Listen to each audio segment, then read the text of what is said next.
Hi, I'm Kerry Kennedy, and I'm the president of Robert F. Kennedy Human Rights. In September 2015, 170 world leaders gathered at the United Nations to address the urgency of what Pope Francis called the cry of the earth, the cry of the poor. After the most thorough consultative process in the history of the world, the countries adopted the 17 Sustainable Development Goals. There were many disagreements, but one thing was clear. The only way to end the ravages of poverty and protect the planet was to ground the SDGs in international human rights. The central role of human rights in achieving the SDGs has been rendered in sharp relief by the massive societal reckonings brought on by COVID-19. With women accounting for 80% of garment workers, a case in point is the $1.5 trillion fashion industry that for decades has been a vortex of sexual harassment, racism, discrimination, forced overtime, substandard wages, denied maternity leave, and unsafe working conditions. 25 years ago, talk show host Kathy Lee Gifford broke down in tears on national television. A labor activist had testified in Congress that the most popular television star was reaping millions on the sweat of 13 and 14-year-old girls in Honduras who worked 20 hours a day for less than $22 a week, sewing clothes with Kathy Lee's name on them. The demand for turning out Kathy Lee pants was so high that worker Wendy Diaz said, quote, "Sometimes they kept us working all night long until 6:30 in the morning." Her plea to be excused to attend night school was refused. The girls, most in their mid-teens, suffered repeated sexual harassment. Diaz said the workers were told they would be fired instantly if they tried to organize, and that she expected to be blacklisted for coming to the United States to speak out. Then it got worse. Several days later, women who were producing Kathy Lee garments in sweatshops in New York City claimed they had not been paid at all. Her late husband, Frank Gifford, went to the factory and started handing out $100 bills to bewildered seamstresses.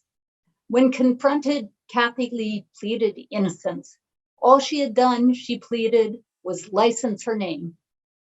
Walmart took immediate action and announced it was closing all the factories in Honduras. Then Gifford was labeled a pariah for stripping the poor women who depended on the work from their only means of income. Nobody came out well. The women lost their jobs. Kathy Lee was regarded as a pariah. Walmart's reputation for creating profits on sweatshop models was sealed for the next 3 decades. That was the start of corporate social responsibility in the apparel industry, as we know it today. Over the past 25 years, much has been learned about human rights violations in the apparel industry and what is effective in creating change. The first lesson of the Kathy Lee Gifford episode is name and shame is not the most effective way to create long-term change in the apparel industry.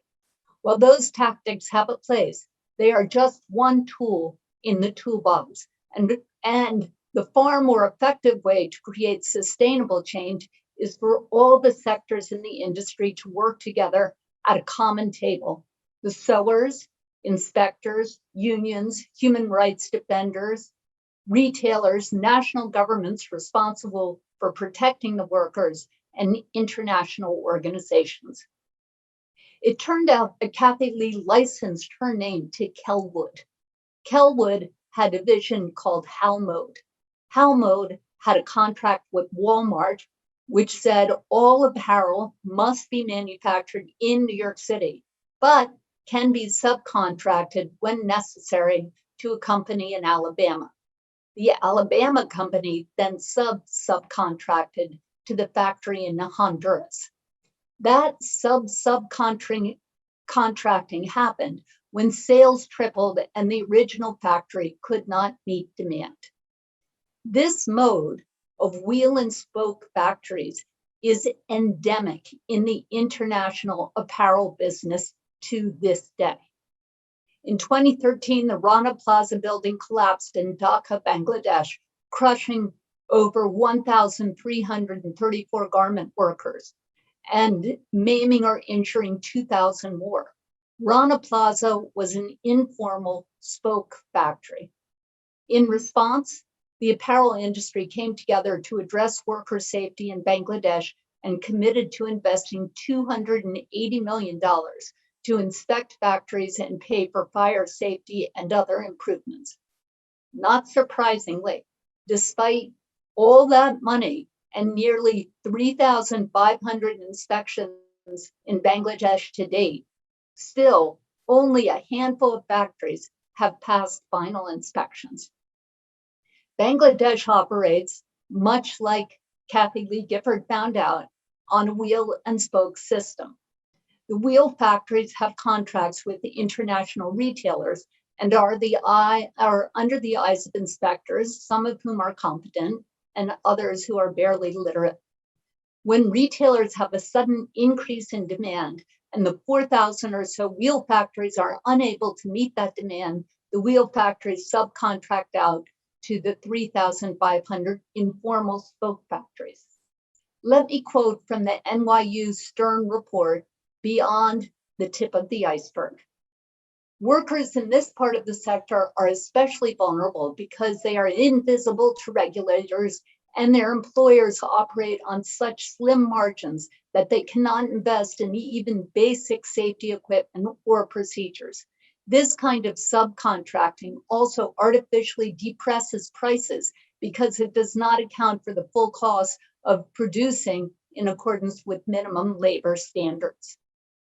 When those girls in Honduras made their plea for help to Kathy Lee, the investment industry just yawned. At the time, the largest investors on earth had only one set of questions when it came to investing in companies, and they were all about maximizing profits. But today, that is no longer the case. For investors, the Rana Plaza disaster was both a question of social values and investment protocols.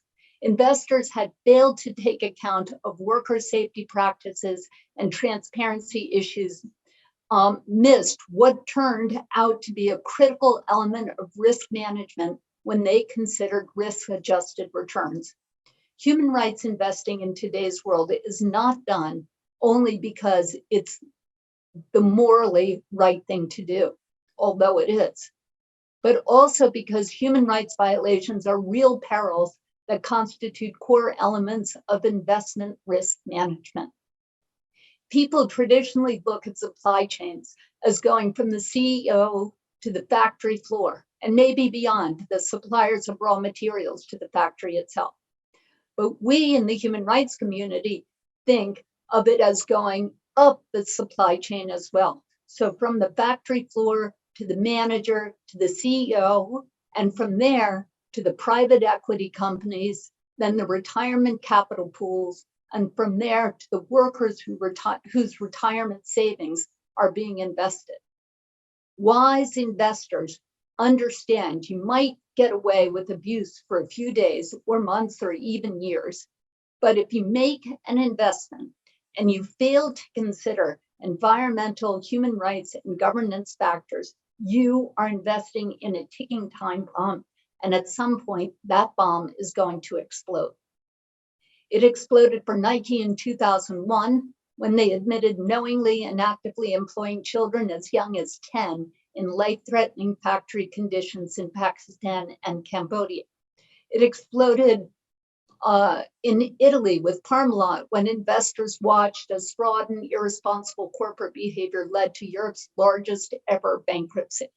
It exploded for gun manufacturers across the United States when the teachers union in Newtown, Connecticut learned that its pension fund was invested in the same companies that sell the military assault rifles that killed 26 of the 6-year-old students and 6 of their fellow teachers in the December mass school shooting.